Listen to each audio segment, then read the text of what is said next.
que el Estado argentino suspenderá el pago de la deuda externa. Quiero decirles que van a ser respetadas las monedas en que hicieron sus depósitos. Es decir, el que depositó dólares recibirá dólares. Que la historia me juzgue. Pido perdón, mi voto no es positivo. Esto es en contra. ¿Qué pasa, Karim? ¿Por qué estás tan nervioso? ¿Qué tal? Muy buenas noches. Un gusto en saludarlos y estar nuevamente con ustedes aquí en Canal 20. La visita reciente del Papa a Estados Unidos ha causado una gran conmoción mundial. 3 razones son las que han determinado esta conmoción. Primero, el centro de la escena. El centro de la escena es el poder mundial.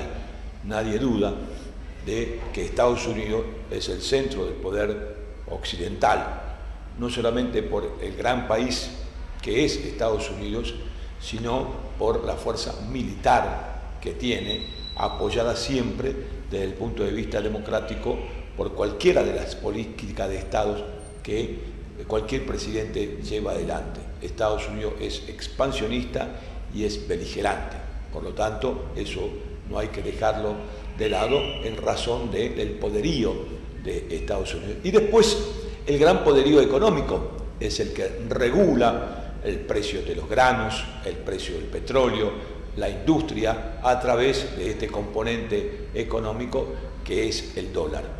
Esta situación de poder es el primer dato de la realidad.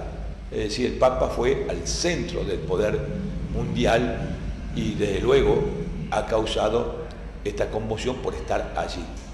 En segundo lugar, porque ha enfrentado en ese lugar con mucha simpleza y sencillez y en el idioma español su posición frente al poder político, es decir, frente a ese poder tan importante que hay en el mundo. El Papa se ha sentado para llevar adelante su mensaje y en español, cosa que no habíamos tenido la oportunidad porque los papas eran europeos y por lo general se usaba el italiano o el inglés para poder expresarse. Sin embargo, el Papa lo ha hecho en español. Segunda conmoción para el mundo latinoamericano de este dato de la realidad. Y tercero, porque dijo cosas muy fuertes frente a ese poder, que genera ese poder, es decir, la corrupción, la pobreza, la indignidad, la desigualdad. Y el Parlamento norteamericano, el Capitolio, que es el centro del poder legislativo del mundo, y la ONU, que es la reunión y la asamblea de los países del mundo, lo aplaudieron de pie. ¿Y qué aplaudieron del Papa? Nada más ni nada menos que la moral. ¿Por qué? Porque su discurso está construido no en la dialéctica procesal desde el punto de vista de la opinión de la Iglesia, que por supuesto como un jefe de Estado más desarrolla esa actividad en estos lugares, sino que ha construido su discurso en base a sus hechos, porque él está moralizando la Iglesia, está combatiendo la corrupción en la Iglesia, está combatiendo la pedofilia en la Iglesia, está combatiendo todos los males que las instituciones tienen en los tiempos modernos.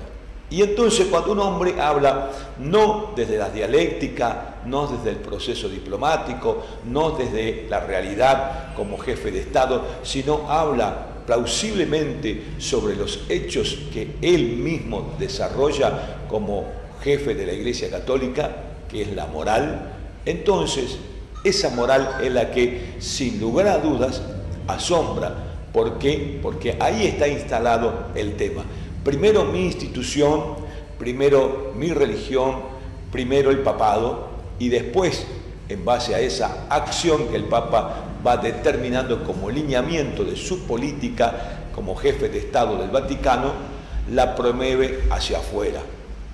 Una frase que quizás vaya a quedar todavía retumbando en el Congreso de Estados Unidos. Ustedes saben muy bien que para ingresar a Estados Unidos se tiene que tener visa, porque la política de inmigración de Estados Unidos es una política cerrada. No va cualquiera a Estados Unidos y no ingresa cualquiera a Estados Unidos, menos a quedarse, menos a trabajar y a desarrollarse. Estados Unidos combate fuertemente la inmigración. Hemos visto la cantidad de muertos mexicanos que por cruzar la frontera quedan en el camino, no solamente por lo duro que significa cruzar el desierto, sino por la presencia policial activa. Y entonces, cuando se discuten las nuevas legislaciones de inmigración en Estados Unidos, el Papa se sienta en ese escenario y dice: no olvidéis que vosotros sois inmigrantes. Es decir, Estados Unidos se construyó con la migración de los ingleses que, separados de la corona, vinieron a la tierra norteamericana a construir las 13 colonias con las que más tarde se independizaron del rey de Inglaterra y conformaron a través de la Constitución la nación estadounidense.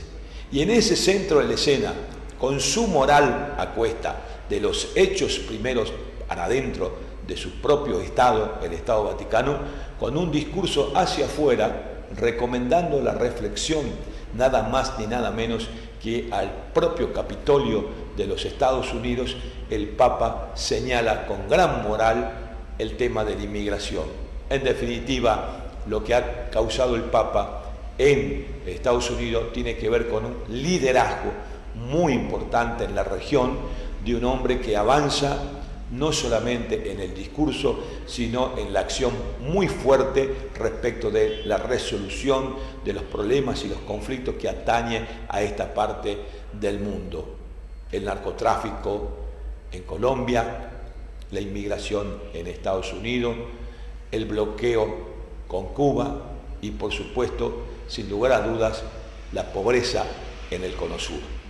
De esto se trata cuando el Papa visita a este centro del poder. La reflexión de Francisco tiene que ver con una nueva moral de la Iglesia que él mismo le está dando en su impronta. De ese arzobispo que viajaba en subte en Buenos Aires a el Vaticano, hay un largo camino de moral construida por Bergoglio en la Argentina. Ya volvemos.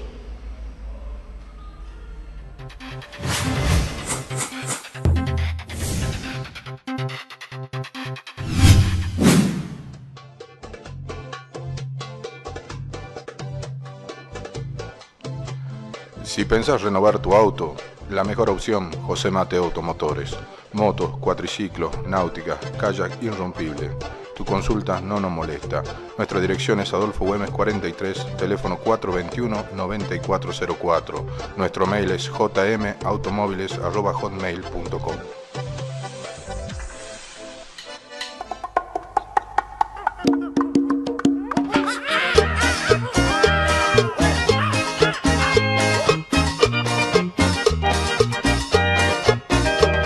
Los monos están contentos porque llegaron las monas y saltan de rama en rama colgándose de la cola. Los monos.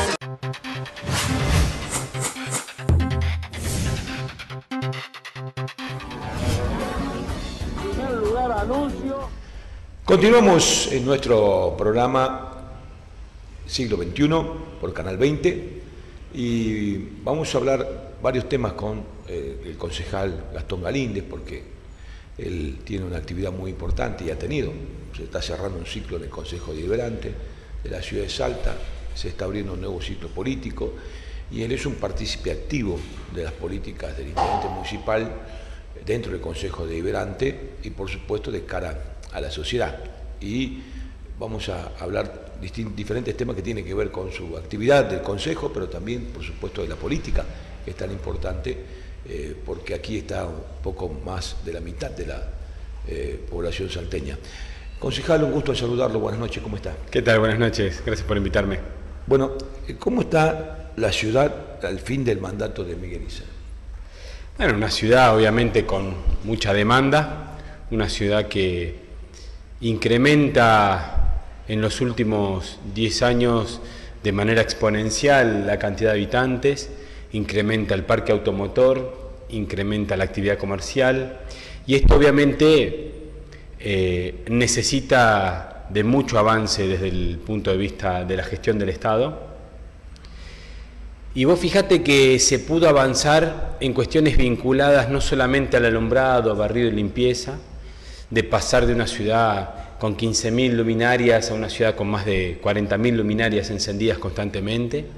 Y esto lo reflejan no solamente los turistas, sino todo aquel que alguna vez fue al Cerro San Bernardo de la noche y miró la ciudad, y va hoy y es una ciudad completamente diferente. Uno busca la iluminación no solamente por una cuestión de ornamentación, sino fundamentalmente por una cuestión de seguridad. Se han construido en base a los planes que había proyectado el PIDUA anterior, el Programa de Desarrollo Urbano, no solamente un puente en Santa Lucía, sino el puente de la calle Córdoba, canales, se avanzó en pavimentación de nuevos barrios, ha crecido los barrios del IPB, el Instituto Provincial de la Vivienda en nuestra ciudad, y todo ese crecimiento obviamente va generado de una demanda. Me acuerdo allá por el año 2011 se ha hecho una repavimentación de las 100 cuadras del centro, y que vemos ahora a 5 años cómo los baches y los pozos vuelven a surgir a partir no solamente del gran tránsito, sino de la cantidad de lluvias, el agua, cómo ha impactado en Salta en los últimos años algunos movimientos sísmicos que son constantes y permanentes, y que eso también hace movimiento de suelo a cada rato, las lluvias, las inundaciones de borde de ríos, incendios, no sé si se acuerdan el incendio en el Cerro San Bernardo. Y todo esto es una ciudad con mucho dinamismo, ¿no? Desde el punto de vista social, se han ido atendiendo cuestiones vinculadas a la educación, se ha creado esta Escuela de Artes y Oficios, y el municipio ha avanzado en esto que decía Miguel Isa, de la puerta para adentro, en atender las cuestiones vinculadas a los problemas de consumo de drogas, cómo trabajar en conjunto con la policía, con policía comunitaria, para colaborar en este conocimiento de quiénes son las bocas de expendio, pero fundamentalmente con las mamás y los papás de los chicos que están con problemas de adicciones. Esto que te decía de la educación, la terminalidad educativa, la escuela de arte y oficio, son acciones que a priori, si bien figuran en las cartas orgánicas municipales, los municipios no estaban acostumbrados a hacer, ¿no? Y esto de crear un área de prevención y de emergencia vinculado a la seguridad tampoco era una materia que los municipios muchos se ocupaban. Así que es una ciudad con constante crecimiento, con constante demanda y con constantes necesidades insatisfechas, ¿no? ¿Cómo ha ido trabajando el Consejo Deliberante en lo que a usted le atañe particularmente? Porque el intendente no ha contado en muchos momentos de su gestión con mayorías en el Consejo Deliberante, sin embargo desde ese centro de usina de ordenanzas se aprobó siempre el presupuesto, y más allá de la discusión que hubo siempre y que hay política en el Consejo Deliberante, se ha podido ir marchando en función de la dirección del intendente, ¿o no? Bueno, a ver, uno empieza a trabajar la mayoría de las ideas confrontando ideas, con un desacuerdo que es el punto de partida para lograr un acuerdo y un consenso. Esto siempre buscando mayorías en pos de la mejor parte, la mejor parte para la ciudad, porque mi posición, mi parte puede pensar una cosa, la posición ajena o la oposición puede pensar otra cosa, y su parte es la que más importa, pero me parece que de esos desacuerdos surgen los acuerdos y los consensos. Hemos intentado poner por encima los intereses de la ciudad y dejar de lado los intereses partidarios y personales. Hemos acompañado desde el Consejo Deliberante al intendente, y el intendente ha apoyado acciones nuestras como ser la ordenanza de tolerancia cero al consumo de alcohol para manejar. Nosotros hemos acompañado ordenanza de presupuesto, hemos pedido en base a la oposición modificaciones de los planes de obra, acentuar el trabajo de la obra pública en tal o cual barrio. Obviamente hay mucho trabajo de consenso, de acuerdo, de de presentar una idea en una comisión y que de esa comisión surja un debate e invitar a los funcionarios. Eso fue lo más positivo tal vez. Cuando no lográbamos tal vez el consenso por algún desacuerdo o por alguna opinión encontrada, los funcionarios venían a explicar las cosas al Consejo Deliberante de acuerdo a su visión y por qué necesitaban tal o cual ordenanza, por qué pedían tal o cual reforma en los códigos. Entonces, esa fue una manera para nosotros mucho más ágil de decir, bueno, ¿cuál es el gobierno municipal? El gobierno municipal es el intendente y un Consejo Deliberante. Ese es el gobierno. Y como gobierno seamos responsables de llevar lo mejor para el vecino. Así que la asistencia de los funcionarios del Ejecutivo Municipal en el Consejo Deliberante fue muy importante. Y la colaboración del Consejo Deliberante a las políticas implementadas por el intendente Miguel Isa fue la contrapartida de eso. Así que son dos caras de una misma moneda, donde por un lado se legisla y se controla, y por el otro lado se tiene que ejecutar día a día la demanda social, que como te digo, siempre está insatisfecha, siempre va la demanda por encima o por delante de la capacidad de respuesta que tiene un Estado. Bien, ¿cómo va a encontrar Gustavo Sanz el municipio? Y como usted lo conoce a Gustavo Sanz, porque participaron en algún momento del mismo lugar político, lo ve en esta escalada nacional repentina que tuvo a partir de la designación por parte de Massa como candidato a vicepresidente. ¿Obstaculiza su trabajo de cara a la ciudad? ¿Lo posiciona a nivel nacional, pero deja un poco de trabajar en Salta? ¿Cómo está viendo estas dos cosas? Con él hace tiempo que no tengo contacto, pero sí en materia de transición venimos trabajando el oficialismo, el equipo de Miguel Isa, junto al equipo de Sáenz en el Consejo Deliberante. Nuestra relación directa es con el doctor Matías Canepa. Nosotros le presentamos, y ellos conocen la ciudad que reciben, conocen todos los indicadores, los índices de las políticas públicas que llevamos adelante sobre el nivel de cumplimiento que tenemos sobre la demanda del vecino, cuáles son los puntos más flojos que tenemos y los que tenemos que mejorar. Y esto es un trabajo que se ha hecho en los últimos 2 años, de analizar área por área, política por política, materia por materia, decir, bueno, en qué nivel de satisfacción y de cumplimiento estamos nosotros, qué nivel de desarrollo hace falta. Le estamos dejando un manual no solamente con desafíos, sino con oportunidades para que cada uno le ponga su impronta, ¿no? Pero que pueda tener la capacidad de decir, bueno, avanza la ciudad en este sentido, la ciudad tiene una dirección, tiene un proyecto de desarrollo urbano ambiental, tiene políticas públicas definidas en materia de educación, materia sanitaria, en apoyo a la seguridad. Y en esto le dejamos un municipio ordenado desde la fase administrativa, con una deuda flotante mínima, sin deuda histórica con los empleados, con un nivel de personal que ha avanzado mucho. Se ha trabajado en la terminalidad educativa y año tras año terminan primaria y secundaria más de 80 empleados municipales. Y esto significa que tenés una planta muy capacitada. Entonces van a recibir los que le toca gobernar a partir del 10 de diciembre, que es el equipo de Gustavo Sáenz, una ciudad no solamente ordenada desde el punto de vista administrativo, sino con un rumbo y con un estado de situación, una fotografía, una radiografía que nos hubiera gustado a nosotros tenerla. Decir, bueno, miren, tienen tantas cuadras de pavimento, hoy falta esto, tienen tantas cuadras con cordón cuneta, hoy falta esto, tienen tantas personas con alfabetismo completo y falta esto. Todos esos indicadores están en un manual y que son de conocimiento público a partir de una presentación que se hizo en la Mitre 23 allá por el mes de, si mal no recuerdo, en el mes de agosto. Así que estamos dejando una ciudad con grandes desafíos, pero fundamentalmente con mucha oportunidad. ¿Cómo lo ve Gustavo Sanz, candidato a vicepresidente? Creo que es una buena oportunidad política para él. Ha logrado posicionarse en un esquema político que obviamente es contrario al nuestro. Me hubiera gustado que estuviera de este lado. Ahora del otro, la verdad que no lo veo que encaje mucho, pero ha crecido a nivel nacional. Espero que esa experiencia le sirva para gobernar la ciudad.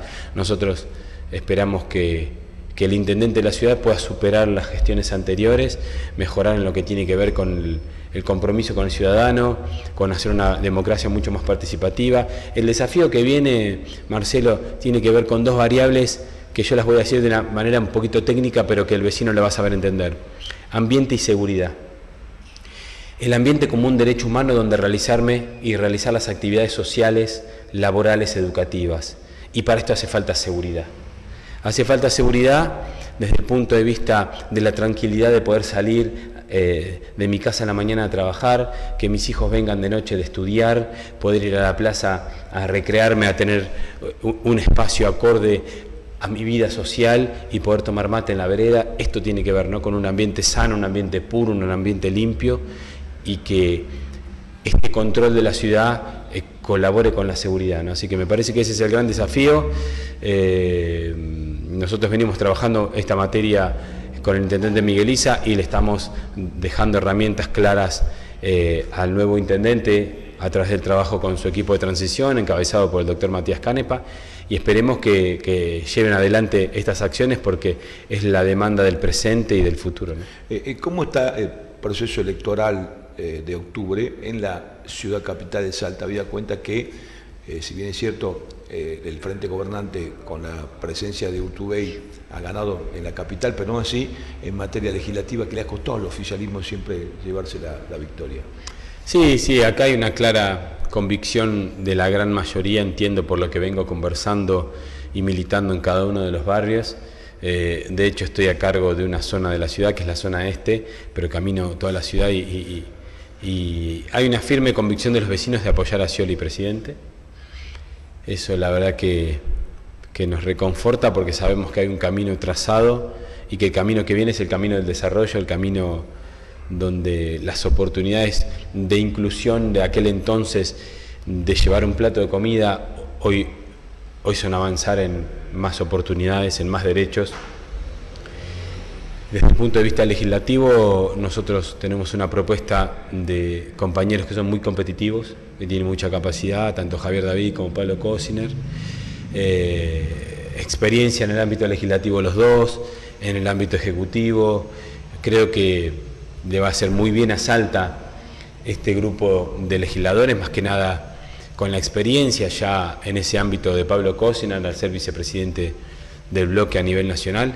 Creo que vamos a redondear un triunfo interesante, le vamos a poder aportar al proyecto de Scioli presidente una buena cantidad de votos y poder lograr así el triunfo en la primera vuelta.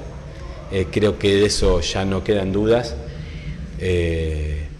Y obviamente Salta va a ser protagonista de esa política a partir de un trabajo fuerte del gobernador Juan Manuel Urtubey, ya proponiendo cuestiones firmes como el Ministerio de la Primera Infancia también a nivel nacional, el trabajo con las economías regionales, la propuesta que tiene él sobre la coparticipación de impuestos. Me parece que Urtubey se perfila como el líder del presente y del futuro y le va a hacer mucha falta a Scioli, y creo que le está haciendo un aporte importante desde no solamente el trabajo técnico, sino desde el aporte del armado en una construcción política del Partido Justicialista PJ Puertas para Adentro, ¿no? Gastón Galite, muchas gracias por la visita, muy amable. Muchas gracias a ustedes. Una pausa y ya volvemos.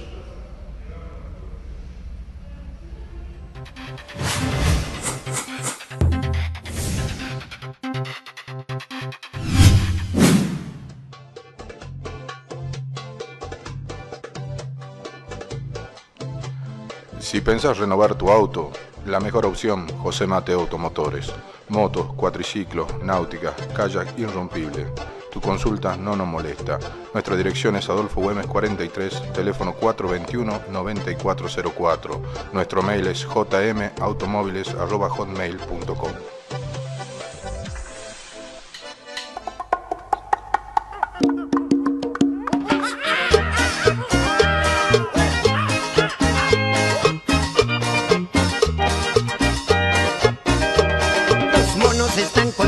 Porque llegaron las monas y saltan de rama en rama colgándose de la cola. Los monos.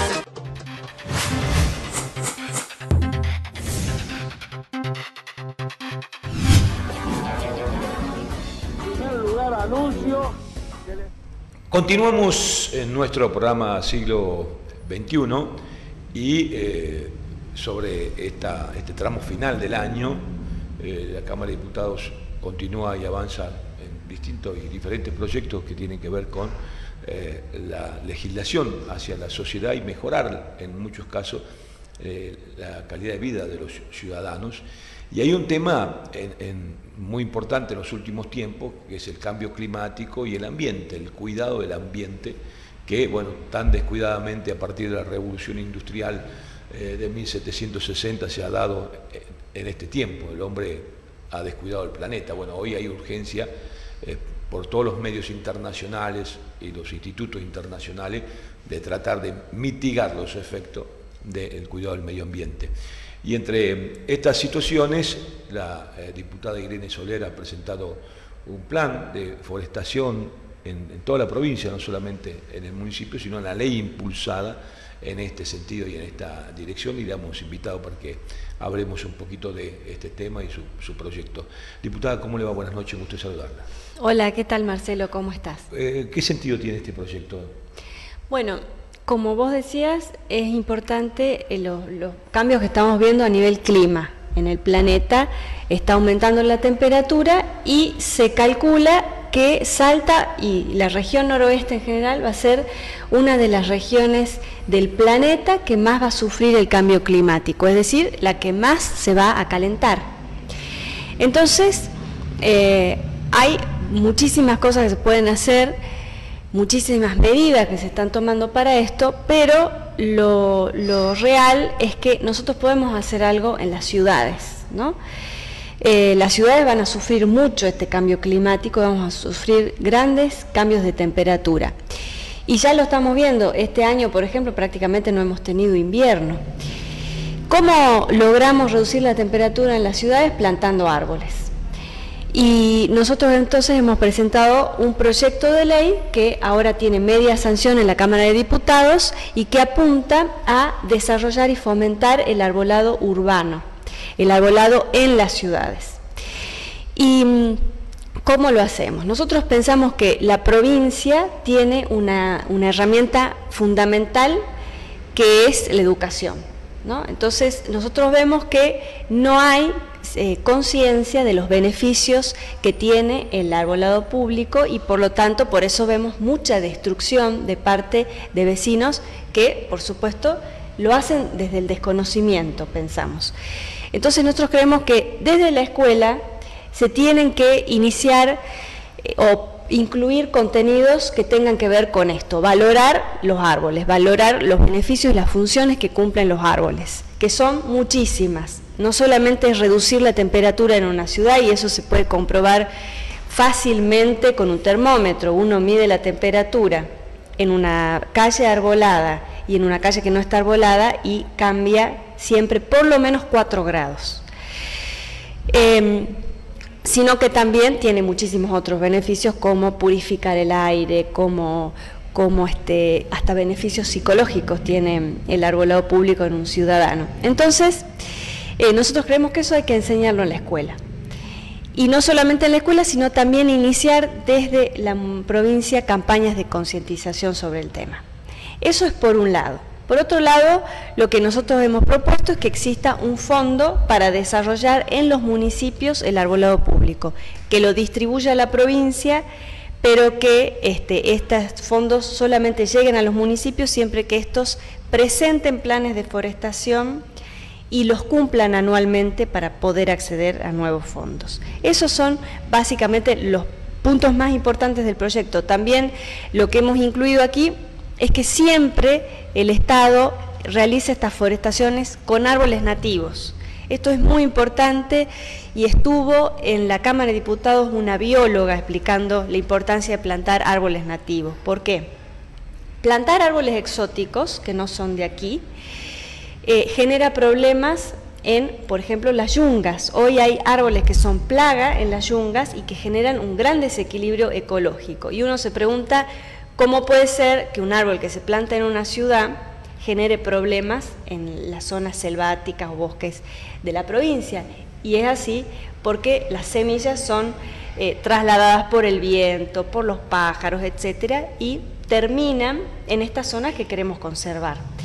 Y generan grandes desequilibrios ecológicos y pérdida de especies. Todos los días se pierden especies por la invasión de especies exóticas. Por ejemplo, el sereno. El sereno es una plaga en las yungas y es un arbolito que los vecinos plantan con muy buena intención acá en la ciudad, pero sin embargo causa problemas. Así que nosotros hemos incluido la obligación de plantar árboles nativos. La primera objeción que tuvimos es, no, pero los árboles nativos, decían algunos diputados, son muy grandes para la ciudad. Y eso no es así, porque tenemos árboles nativos de todo tipo y tamaño. Lo que pasa es que también tenemos desconocimiento sobre eso.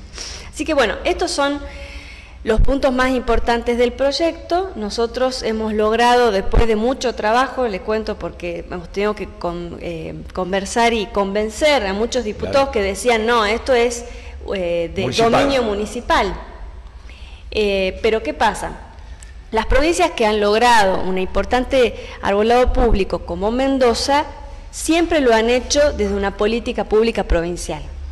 Y así tenemos Mendoza, que tiene un clima desértico, ha logrado tener en sus zonas urbanas un arbolado importantísimo, de los más importantes de toda la Argentina, digamos, de las provincias argentinas. Claro, por ejemplo, uno va a Mendoza y se da cuenta del cuidado del medio ambiente del árbol cuando para construir un garaje, una casa, si hay un árbol, bueno, se construye el garaje, pero se le permite al vecino ingresar por el costado del árbol, el auto, digamos, y tocando la vereda hasta llegar al garaje, porque el árbol no se derriba, digamos. Exactamente, siempre se privilegia el árbol por sobre lo constructivo, por sobre el cableado, por ejemplo, los servicios públicos, los cables o el cableado tiene que adaptarse a los árboles y no al revés.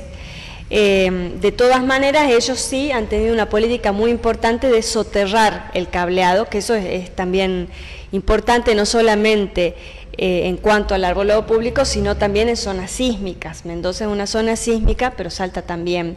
Entonces, es un tema también importante para trabajar. Pero sí, ellos además tienen muchísimos programas de fomento del arbolado público. Por ejemplo, por cada nacimiento se planta un árbol, cuando hay un matrimonio, cuando la gente se casa se plantan árboles también, es decir, una serie de programas que tienden a lograr lo que han logrado finalmente, ¿no? Sí, usted, el proyecto apunta a que se logre conciencia desde la educación, desde la primaria, para que cuando los chicos crezcan ya con esta conciencia del cuidado del medio ambiente y del arbolado público. Exactamente, eso a nosotros nos parece básico, ¿no es cierto? Porque uno puede iniciar grandes campañas de forestación, pero si después el vecino no tiene la conciencia de cuál es la función de ese árbol, y por ejemplo vemos que de repente aparecen árboles a los cuales se les poda la copa directamente, y se lo hace además sin autorización de la municipalidad, etcétera, y bueno, no sirve entonces la forestación, las campañas de forestación no sirven, porque realmente ese árbol va a tener el árbol que yo plante va a tener una corta vida si no tenemos vecinos que tienen conciencia de la importancia del arbolado público. Bien, diputada, usted ha estado trabajando en el proyecto de ley sobre violencia de género también, después de dictada la emergencia por el gobierno de la provincia de Salta. De ese dictado de emergencia a la actualidad, ¿qué ha cambiado, se ha progresado, se han dado medidas que efectivamente han tenido resultados positivos o todavía no? Yo creo que los resultados los vamos a ver dentro de mucho tiempo, ¿no? Para empezar. Pero sí se ha empezado correctamente, me parece, porque hace 2 años más o menos, cuando estaba la doctora Pase de ministra de Derechos Humanos, yo les pedía estadísticas sobre femicidios, violencia de género, etcétera. Y ella nos contestaba que el Ministerio de Derechos Humanos no realizaba estas estadísticas porque solamente las hacía el Poder Judicial y porque el femicidio no estaba reconocido como un delito en ese momento. De todas maneras, el criterio mío por el cual pedí estas estadísticas era que no solamente el Poder Judicial tiene los datos sobre violencia de género, porque hay muchísimas otras instituciones del Estado que son receptoras de casos mucho antes de que lleguen al Poder Judicial. Por ejemplo, la escuela, por ejemplo, la policía, los centros de salud, etcétera. Entonces, a mí me parecía que el Estado tiene las herramientas para poder realizar este tipo de estadísticas y tener un panorama claro de dónde se producen los femicidios, las edades, los lugares, nivel de instrucción, etcétera, de las víctimas, de los victimarios, etcétera. Y me parece fundamental para poder desarrollar políticas de Estado correctas. Las políticas de Estado correctas las vamos a tener si tenemos datos. Correcto, digamos. Si tenemos datos, ¿no? Entonces, eso yo lo solicitaba hace 2 años y hoy, el año pasado, se sancionaron varios proyectos, entre los cuales uno es el Observatorio de Violencia de Género, que tiene como fin esto, realizar estadísticas. Y va a estar dotado de profesionales, eso se está armando, ya hay representantes de cada poder, del Ejecutivo, del Legislativo y del Judicial, que están trabajando en el tema. Así que a mí me parece que se ha empezado correctamente. Los resultados los vamos a ver en mucho tiempo, vamos a demorar mucho tiempo porque estamos hablando de cambiar patrones culturales que no se cambian de la noche a la mañana porque llevan muchas veces siglos en haberse desarrollado. Lo que tenemos que cambiar viene de hace siglos. Entonces, pero se ha empezado correctamente, además se ha dotado al Poder Judicial de más juzgados para que den respuesta inmediata a los casos de violencia. ¿Y el trámite judicial va teniendo efecto? Digamos, la sanción a el golpeador tiene efecto o todavía, digamos, este tema judicial sigue esperando? Yo creo que lo más importante es que tengamos una justicia que pueda actuar rápidamente, que no esté saturada, claro, ¿no es cierto?, de casos, que eso es lo que estaba pasando hasta ahora. Entonces, si tenemos jueces que tienen suficiente capacidad para dar respuesta rápida y eficaz a estas cuestiones, entonces estamos obrando de la manera que corresponde. Claro, porque generalmente esto tiene 2 trámites iniciales, ¿no? El trámite policial, cuando la mujer decide ir a la comisaría y denunciar, y más tarde, digamos, entre el trámite judicial. Y en el medio, la mujer sigue esperando, y no se cumplen muchas veces las normativas de exclusión, de no acercamiento, porque hemos tenido casos donde en pleno proceso judicial, policial, la mujer sigue golpeada o asesinada, ¿no? Exactamente, además de los casos que nosotros hemos podido conocer, muchas veces la mujer denuncia, y denuncia reiteradas veces al agresor, termina excluyéndose de la casa, pero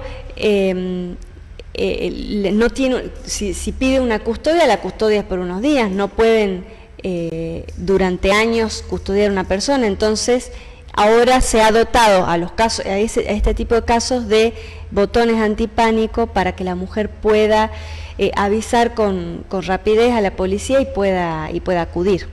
Bien. Diputada, bueno, estamos frente a un proceso electoral, a la terminación de mandato suyo. ¿Cuál es su futuro político? Y yo hasta ahora termino en diciembre con mi mandato de diputada, y lo que estoy haciendo es tratar de darle impulso a los proyectos que presenté durante estos 4 años.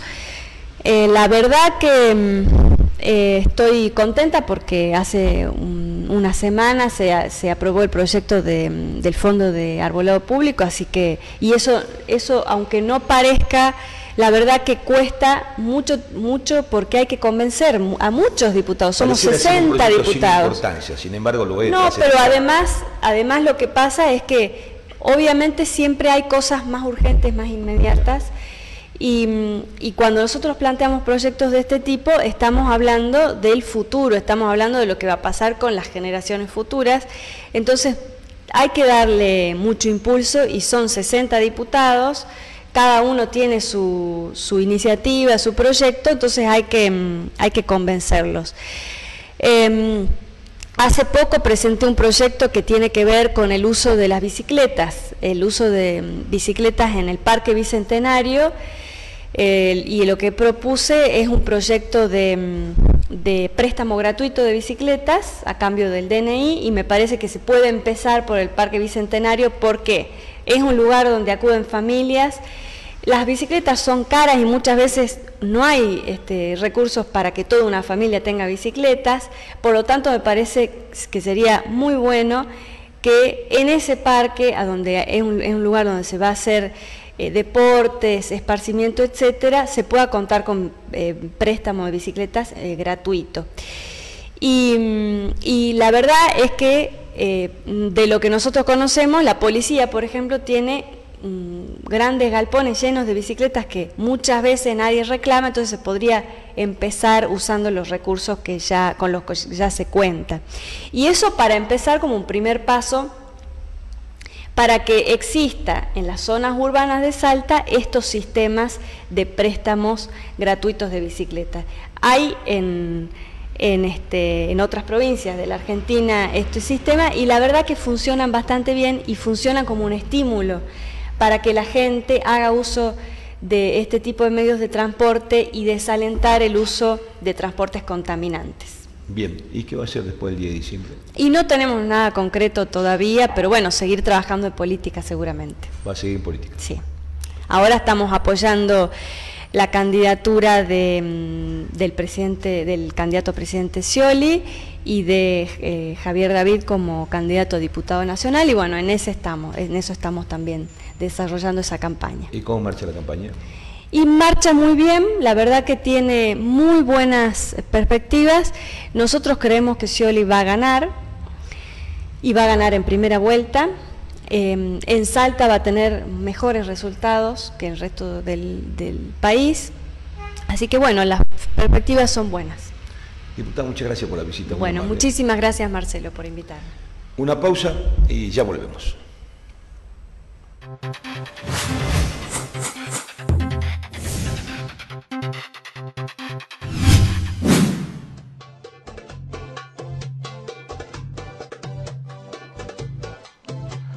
Si pensás renovar tu auto, la mejor opción, José Mateo Automotores.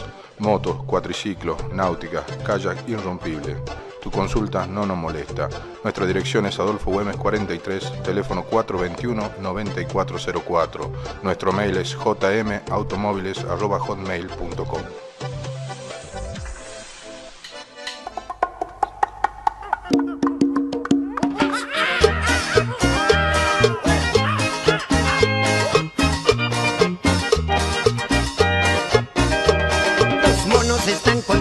Porque llegaron las monas y saltan de rama en rama colgándose de la cola.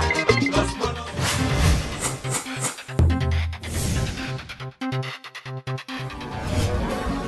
En primer lugar, anuncio. Bien, mis amigos, hemos concluido una vez más nuestro programa aquí en Canal 20, siglo XXI, con las reflexiones, con las notas, los reportajes de interés de todos ustedes. Nos estamos encontrando el próximo jueves, como se dice habitualmente, a esta misma hora, en este mismo canal. Muchas gracias. En primer lugar, anuncio que el Estado argentino suspenderá el pago de la deuda externa. Quiero decirles que van a ser respetadas las monedas en que hicieron sus depósitos. Es decir, el que depositó dólares recibirá dólares. Que la historia me juzgue. Pido perdón, mi voto no es positivo. Esto es en contra. ¿Qué te pasa, Karim? ¿Por qué estás tan nervioso?